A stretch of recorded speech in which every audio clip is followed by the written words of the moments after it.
NASA says now is the ideal time to focus on the planet Venus. This follows the new revelation of conceivable life on the world. If you somehow happen to take a look at NASA's records from the 1960s, you'd see the space organization calling Venus a planet from damnation. Simultaneously, Mars turned into our predestined target. Such cautious naming of the deepest planets isn't an occurrence. During the fierce space race period, the Soviet Union was focused on sending expensive missions to Venus. The awful planet showed almost no possibilities for life, yet the Soviet space program didn't decommission the Venera program until the fall of the empire. Because of Neil deGrasse Tyson, we at last know why. Join us as we analyze the declassified photographs from Venus taken by the Soviet Union. The fall of the Soviet Union was dynamic in more ways than one. In addition to the fact that it changed the international course of the world, yet the deficiency of the empire also sank numerous mysteries with it. The fact that the Soviets had a profound partiality for secrets, from running the most exceptional intelligence office in the world to being secretive about their potential extraterrestrial contact, means the former superpower holds various secrets within itself. In all honesty, before the US of America dominated the majority of planetary endeavors in outer space, the Soviet Union was leading the game. While the empire has a long history of successful and fruitless space missions, its greatest obsession was on the internal, horrendous planet Venus. In the Russian language, you'd perceive Venus as Venera, and thus the ensuing name of the mission that spanned from 1961 to 1983. During the same time, the United States of America was occupied with sending its missions to the moon. So, in an intelligent way, the Soviets chose to utilize their assets elsewhere. We can't say that the whole fixation on the second planet from our sun is odd. Did the Soviets anticipate utilizing the planet's surface as a practical and great army installation? Or were they conceivably looking to colonize the planet in the wake of looking for any types of life up there? It's very hard to say why the empire was fixated on the ghastly planet. Since the Soviets appointed these investigation journeys during the Cold War, they weren't precisely forthcoming with their points and targets. Truth be told, all that we know about the Venusian missions is based on declassified and unarchived proof, and even then, it's difficult to pinpoint what the Soviets were looking for and if they uncovered the secrets of Venus. The Soviets didn't land on Venus once, twice, or even thrice. That is simply rudimentary. The Soviets launched 28 expensive rockets to the shocking planet, and 13 of those entered the Venusian air, while 8 landed effectively. Such complex missions had put the Soviets in a leading position in space investigation drives. Sure, the United States of America was a close second, yet NASA was more intrigued by satellites and innovative setup than investigating life on planets. Its warmth for Mars came afterward, neither particularly good nor particularly bad. Your history textbook may not tell you this, but the Soviet space program was the first organization to send a probe into the atmosphere of a planet other than Earth. It also had another bundle of firsts on its resume. The USSR became the first state to achieve a soft landing on another planet. It was the first to bring back pictures and sounds from the surface of another planet. That's right. The Soviets had their own one small step for man, one giant leap for mankind moment, well before the US. So why do we seldom learn about such milestone missions? Recall what we said about the Soviet partiality for maintaining secrets. That is just one of the many reasons for the oversight of the Soviet space program. Back in 1992, the famous organization was decommissioned in the fallout of the USSR, and the organization had to be revived with its new Russian identity, Roscosmos. A lot of its historical information was either lost or destroyed. This is precisely why we don't have a clear answer for why the Soviets launched 28 spacecraft into the Venusian environment. However, if we needed to make the most legitimate estimate, maybe the Soviet choice to investigate Venus was about cost efficiency more than anything else. This isn't to say that the space program wasn't hopeful about the livability of the planet. They were searching for economical water presence, power of solar radiation, and the general characteristics of the planet. Without a series of these space missions, it would have been nearly impossible to measure Venus's high temperatures and thick atmosphere. Today, numerous cosmologists don't believe that the appalling planet could support life. The temperatures up there are high enough to melt lead, and water is scarce. Additionally, because of its thick atmosphere, The atmospheric pressure on Venus is multiple times that of Earth. However, these are very recent and current developments, and to ignore the USSR's contribution to the investigation of Venus is comparable to editing history. As far as the Soviets were concerned, Venus was worth investigating, even if it was just to stoke the space race. You see, investigating more livable planets like Mars wasn't exactly off the table, yet it was more expensive than sending probes to Venus. Everything simply reduces to the distance from Earth to another celestial body. On average, the ghastly planet is only 40 million kilometers away from our home, while Mars on average is 250 million kilometers away. Such tremendous differences in distance add up to radical differences in cost. Also, if the United States of America wasn't the world's largest economy, it could never have been easy to investigate Mars. Different reports suggest that Soviet missions were unreliable and had significant technical gaps. Evidently, the spacecraft weren't suited to cover cosmic distances. Additionally, the agency had a poor track record of losing contact with its rockets, so it makes sense why the Soviet space program was choosing a shorter and closer journey that would yield results. However, if we don't consider the space race in this context, the story of the Venera missions would be incomplete. The United States of America wasn't even on the space map when the Soviet program launched the first artificial satellite, Sputnik 1, in 1957. This move intensified the space tussle and maintained its dominance. However, what's truly fascinating is why the US focused on the Moon in any case. Aside from unknown regions, NASA had a series of failures with its Venus missions during the 1960s, etc. The U.S. Space Agency found itself in a gridlock called the Venus Curse. Each time they launched a probe into the Venusian environment, it went terribly wrong. This is precisely when the Soviet Union saw an opportunity to capitalize on NASA's failures. At that time, both the US and USSR were determined to win the space race. The most logical endeavor was to take advantage of two different options. It was a quiet understanding. Very decisively, the Soviet space program seized Earth's sister planet as the greatest milestone in the space tussle, achieving something that its serious partner had neglected to do. Notwithstanding the empire's limited resources and fumbling government, it repeatedly sent missions to Venus to secure its winning position against the US, in contrast to NASA's focus on the Moon. This key division wasn't without antagonism and misleading publicity. To conceal their significant failures with Venus, the American agency was prompted to malign the USSR's obsession with the planet. In popular media, Venus was dubbed the Hellish planet, while Mars became man's destiny. These labels didn't matter to the Soviets. Their mission was to demonstrate superiority over the Americans, and they weren't unsuccessful in doing so. The Venera missions are nearly forgotten in present history.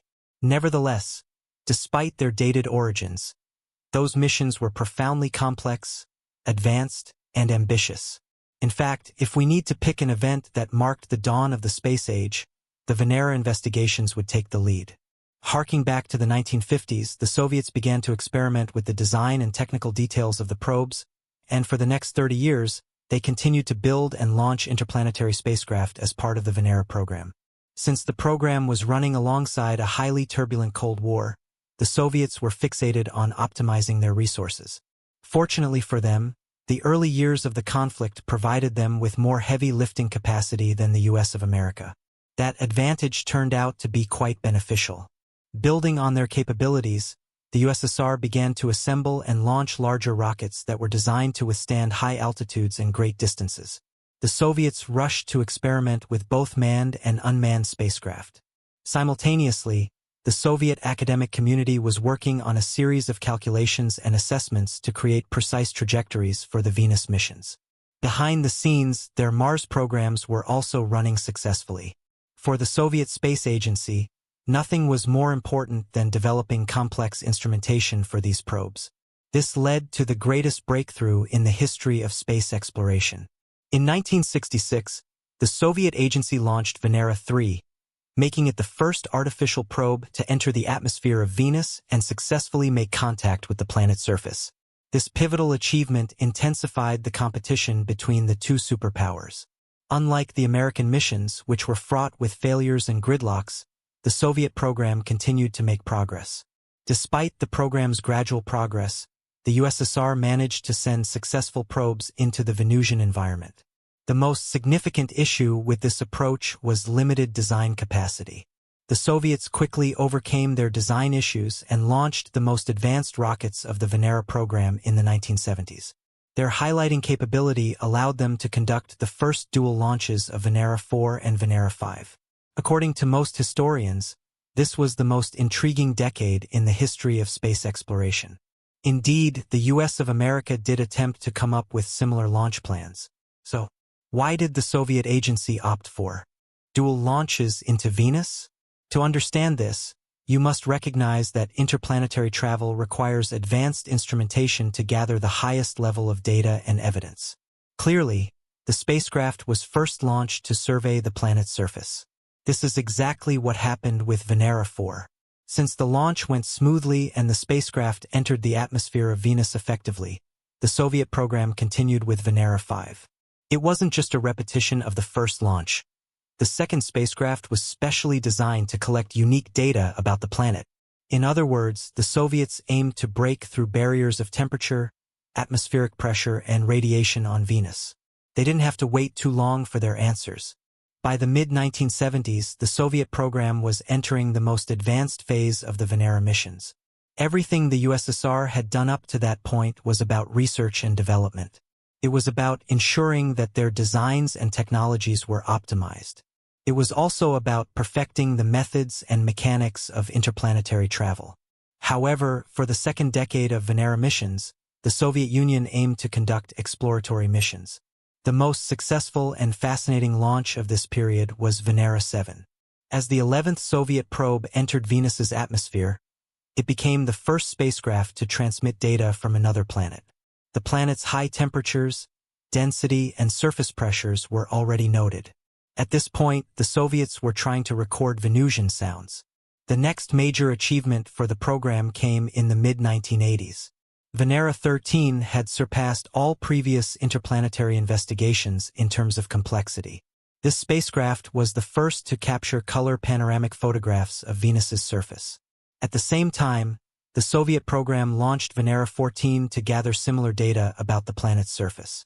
As the Soviet Union was one of the first countries to discover and recognize Venus, the Russian Space Agency has renewed its ambitions for Venus missions. Venera D is a planned joint mission between Roscosmos and NASA to investigate the atmosphere and surface of Venus. The abbreviation Venera D stands for Venera D in Russian, meaning enduring. The mission is expected to launch in the late 2020s or mid-2030s and aims to study the planet's atmosphere, geological history, and search for signs of any ongoing or past habitability. The spacecraft will include an orbiter, a lander, and possibly an inflatable to study the planet's environment in detail. The legacy of the Venera missions extends far beyond their technological achievements and international implications. These missions, initiated by the Soviet Union during the height of the Cold War, represented a pinnacle of human creativity and determination in exploring the universe. Despite facing numerous challenges and difficulties, the Soviets persevered in their quest to uncover the mysteries of Venus, a planet long thought to be hostile and unwelcoming to life.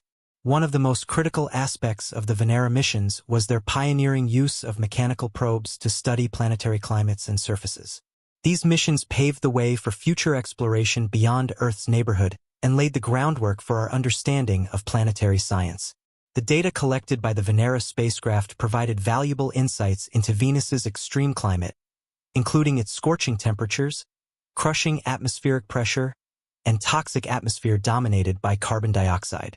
Additionally, the technological advancements achieved through the Venera program had broader implications for space exploration overall.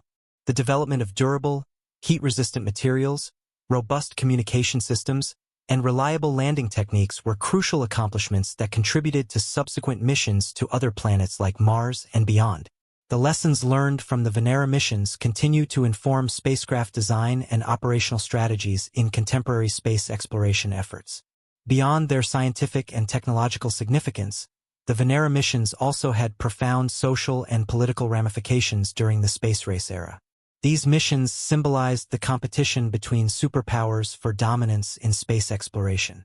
For the Soviet Union, Achieving success in the Venera missions was not only about scientific discovery but also about demonstrating technological prowess and ideological superiority over the United States. The global community closely observed each Venera mission, recognizing their significance in expanding humanity's understanding of the solar system. The successful soft landing of Venera 7 on Venus in 1970 marked a major milestone as the first spacecraft to send data from another planet's surface. This achievement highlighted the Soviet Union's ability to overcome the immense challenges posed by Venus's harsh conditions. In addition to scientific instruments, the Venera spacecraft carried cameras that captured the first close-up images of Venus's surface. These images revealed a rugged terrain dominated by rocky plains and volcanic features, providing researchers with valuable geological insights into the planet's history and evolution.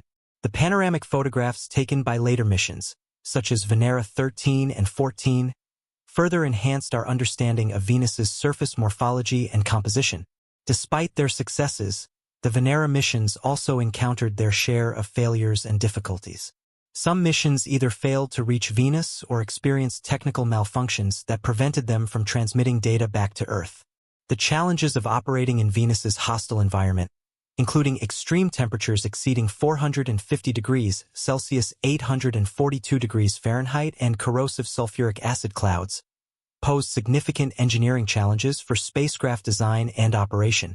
Nevertheless, the perseverance and dedication of Soviet scientists and engineers involved in the Venera program paved the way for future missions to Venus and other celestial bodies.